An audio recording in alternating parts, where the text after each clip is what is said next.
Վերջին տարիներին կառավարությունը բավարար ջանքեր է գործադրել դատաիրավական համակարգի բարեփոխումների եւ ինստիտուցիոնալ զարգացման համար։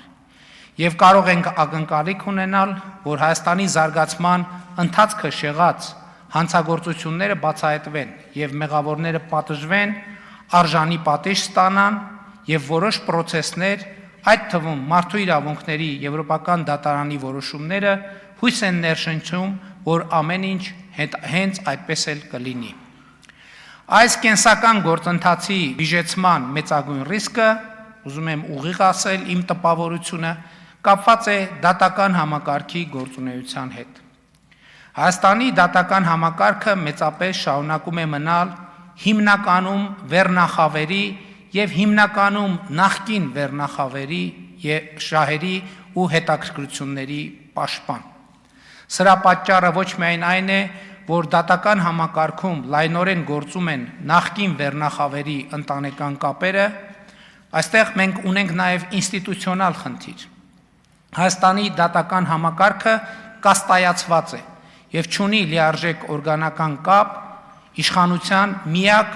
աղբյուրի եւ կրողի ժողովրդի հետ։ Հայաստանում իշխանության միակ աղբյուրը ժողովուրդն է, բայց գործում են դատական իշխանության գեներացման համակարգեր, որոնք ժողովրդից այնքան են հեռացված, որ ըստ էության նրա հետ ոչ մի կապ չունեն։ Հարցեր է հարուցում մասնավորապես դատավորների կողմից բարձրագույն դատական խորհրդի անդամներ ընտրելու կարգավորումը, որովհետև պարզ հարց է ծագում, իսկ ումից է բխում բարձրաստիճան պաշտոնյաներ ընտրելու դատավորների այդ իշխանությունը։ Հայաստանում որևէ իշխանություն կարող է բխել միայն ժողովրդից, եւ այն իշխանությունը, որը ժողովրդից չի բխում, առնվազն հարցեր է առաջացնում։ Այս տարօրինակ կառուցակարգը, որի մասին խոսեցի, մինչև օրս գործում է մի պարզ պատճառով, այն գտնվում է սահմանադրական պաշտպանության ներքո, եւ դատական համակարգում նույնպես իշխանության լիարժեք լեգիտիմություն հաստատելու միայն մի ճանապարհ կա՝ նոր սահմանադրության ընդունումը, որով անհրաժեշտ է լուծել նաև երդվյալ ատենակալների ինստիտուտի ներդրման հարցը։ Այս փոփոխությունների արդյունքում կոռումպացված շրջանակների արդարությունից ու արդարադատությունից խուսափելու հնարավորությունները էականորեն կկրճատվեն, եթե չասենք գրեթե կբացառվեն։ Սա է պատճառը, որ այդ նույն շրջանակները ջանք ու եռանդ չեն խնայում նոր սահմանադրության ընդունման օրակարգը դեմոնիզացնելու, այն որպես օտարերկրյա, ավելի ճիշտ ադրբեջանական օրակարգ ներկայացնելու համար։ Նախ պիտի արձանագրեմ, որ նոր սահմանադրության ընդունման օրակարգը մաքուր հայաստանյան օրակարգ է, ոչ միայն այն պատճառով, որ դեռևս 2020 թվականի փետրվարին մենք որդեգրել ենք այդ օրակարգը եւ հայտարարել դրա մասին, այլև հիմա Հայաստանի Հանրապետության քաղաքացիները քվեարկելով քաղաքացիական պայմանագիր կուսակցության օգտին, քվեարկել են նաև այդ օրակարգի օգտին, որովհետև նոր սահմանադրության ընդունումը քաղաքացիական պայմանագիր կուսակցության նախընտրական ծրագրի կարևոր դրույթներից մեկն է, այն հիմնավորմամբ, որ Հայաստանի ժողովուրդը իրավունք ունի ի վերջո իր լեգիտիմ եւ ազատ կամ արտահայտմամբ ընդունված սահմանադրություն ունենալ եւ ազատ կամ արտահայտմամբ իր համար սահմանել իրավակարգ եւ ապրելու կանոններ։ Մյուս կողմից հնարավոր չէ ժխտել, որ Ադրբեջանը շատ ակտիվ արծարծում եւ նույնիսկ գործիքայնացնում է սահմանադրական բարեփոխումների թեման եւ սա հանրահայտ փաստ է, բայց եթե սա նշանակում է, որ նոր սահմանադրության հարցը ադրբեջանական օրակարգ է, ինչպես պնդում են որոշ ընդդիմադիր շրջանակներ, եկեք ետ գնանք եւ նայենք երրորդ հանրապետության պատմությանը։ Այդ նույն տրամաբանությամբ 1994 թվականից միայն Ադրբեջանն է շարունակաբար արծարծել 7 շրջանների վերադարձի թեման, այսինքն Հայաստանում ոչ մի նախաձեռնություն դրա հետ կապված չի եղել։ Եվ ինչպես Ղարաբաղի հարցի կարգավորման բանակցային հրապարակված թղթերն են վկայում, Հայաստանի բոլոր նախկին իշխանությունները, այն է գործող երկու ընդդիմադիր խմբակցությունների քաղաքական կամ առաջնորդները, պաշտպանները կամ ներկայացուցիչները Այդ խնդրով ակտիվ բանակցություններ են վարել։ Բա ինչու են բանակցել։ Բա ինչու են 24 տարի Հայաստանը պահել ադրբեջանական օրակարգի մեջ։ Ինչու են առաջնորդվել ադրբեջանական օրակարգով։ Միթե այն պատճառով, որ ղեկավարվել են Ադրբեջանի կողմից կամ եղել են Ադրբեջանի ներկայացուցիչը, մանավանդ որ նրանց մի մասը ծնվել եւ մեծացել են Ադրբեջանում։ Այս բնորոշումները անում եմ ցույց տալու համար, թե մեր մի շարք ընդդիմադիրների տրամաբանությունը ինչ անհեթեթ հետևությունների կարող է հանգեցնել։ Ինչ վերաբերում է նոր սահմանադրության տեքստին, այն կհրապարակենք առաջիկա ամիսների ընթացքում եւ ինչպես ասել եմ 1990 թվականի անկախության հռչակագրին նոր սահմանադրության մեջ հղում չպետք է լինի։ Ինչու։ Մի պարզ պատճառով մենք հայտարարել ենք Ղարաբաղի շարժումը չշարունակելու, ավարտելու անհրաժեշտության եւ որոշման մասին, կայացրել ենք այդ որոշումը եւ ժողովուրդը այդ որոշումը հաստատել է։ Նոր սահմանադրության մեջ հղում անել անկախության հռչակագրին կնշանակի շարունակել Ղարաբաղի շարժումը,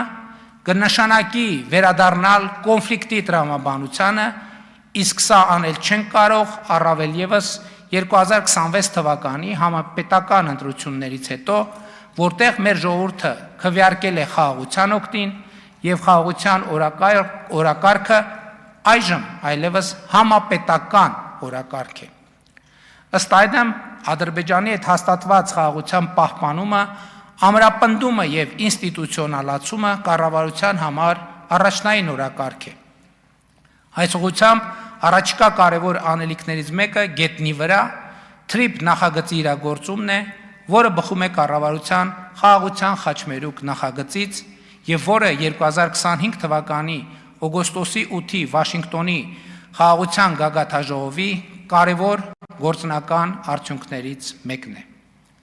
Թրիփ նախագիծը, որն իրագործվելու է Հայաստանի Հանրապետության տարածքում եւ Հայաստանի Հանրապետության տարածքային ամբողջականության, ինքնիշխանության, իրավազորության սկզբունքների հիման վրա վերջ է դնելու Հայաստանի շրջափակմանը։ Հայաստանի շրջափակումը ի դեպ հիմա արդեն մասամբ հաղթահարված է, որովհետև 2025 թվականի նոյեմբերից Ադրբեջանի երկաթուղին Վրաստանի տարածքով բաց է Հայաստան ներմուծումների եւ Հայաստանից արտահանումների համար,